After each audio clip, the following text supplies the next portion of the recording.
Hey, this is Jonathan from The Body of Evidence. I keep making these videos, these monthly videos. It takes me a lot of time to make them, but I thought I'd start making weekly videos, at least that's the idea, that are a bit more casual and more topical, hopefully. So this is the first of many such weekly videos. I wanted to talk a little bit about why I do what I do. There's a recent episode of the podcast where Chris and I discussed this topic. But of course I couldn't get a word in edgewise because Chris just keeps on yapping all the time. And so I thought maybe, hey, now I could, say a few words about why I think that science communication is important. And there was a recent survey that came out that looked at Canadians and their beliefs, or rather their acceptance of climate change and the contribution of human activity to it. And only 61% of Canadians, very recently, were willing to admit that human beings are the cause of climate change. Either they contribute to some of it or to most of it. And that percentage, which is already too low for my liking, is actually even lower if you move to Fort McMurray in Alberta, where the oil industry is actually quite the main driver of the local economy. That percentage goes from 61% to 33%. So there's a lot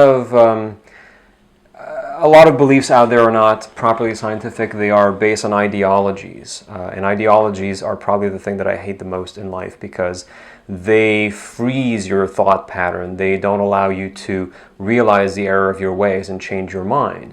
The beliefs come first, and around those beliefs are these cherry-picked pieces of evidence that you use, that crystallize around it to convince yourself that you're thinking the right thing, that your beliefs are true. So science communication is tough. It's very difficult because we are dealing with a plethora of obstacles. The first being this lack of scientific literacy. Now, if you look at the numbers, if you look at surveys, you might think that we're doing really good in Canada in terms of scientific literacy. That's not really true. Most of these surveys use facts to test people's knowledge of science. Does the Earth go around the sun, or does the sun go around the Earth? Those types of things. And that's great, except that science isn't a collection of facts. Science is a methodology. And this is what I think most people are not aware of, or certainly don't have a firm enough grasp on it. Science is not about these facts that we know. It's about how we get to know these facts. Science is a methodology. Science is about formulating hypotheses based on observations, creating experiments that will hopefully disprove our hypothesis. And when our hypothesis is not disproved, then we can go on as if the hypothesis is true for now. And that every conclusion in science is tentative and can always be superseded by new evidence. That there's no such thing as 100% certainty in science.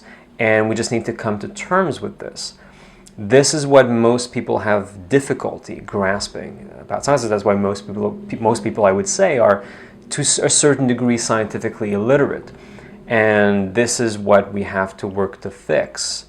The other thing, of course, is that our brains are lying to us all the time. Our brains are deceiving us. We have memories that we think, we think that our brain acts like a hard drive and we can just retrieve memories whole.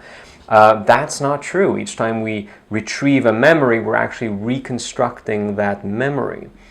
And even if we feel strongly convinced that a particular memory is true, that is no indication of the veracity of that memory. We also suffer from a host of biases in our thinking, distorted ways in which we think, and we take shortcuts, mental shortcuts to make decisions. We are much less rational than we rationalize decisions that we've made impulsively from our instincts, from our emotions. And this is a tough sell for people, to basically tell them that the only person you thought you could trust, well, you can't really, not until you understand a bit more about how your perceptions are getting distorted. And then there's the power of stories, which is that, when I talk about meta-analyses and systematic reviews and clinical trials, it just doesn't have the same emotional potency as an anecdote has. An anecdote, a personal story of what somebody went through is so much more powerful to our human brains. This is how we're wired. We are wired to respond to personal stories, but personal stories are not reliable. There are way too many variables happening in a personal story for us to infer anything from them. So we have to fight against this, and then we have to fight against fear-mongering from the part of charlatans, people who are trying to sell you pseudoscientific nonsense. It's very easy for them to spread fear. And so what we have on our side is nuance. It's shades of gray. It's risks versus benefits. And that's not what people want. People want clear answers. They want certainty. And science is anything but certainty.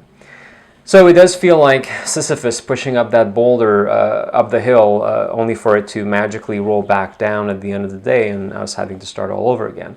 But I hope that I can do my part in moving that boulder ever so slightly up that hill, and that with enough other science communicators that we can move that boulder a little bit higher and make our voices be heard over the din of the pseudoscientific quacks.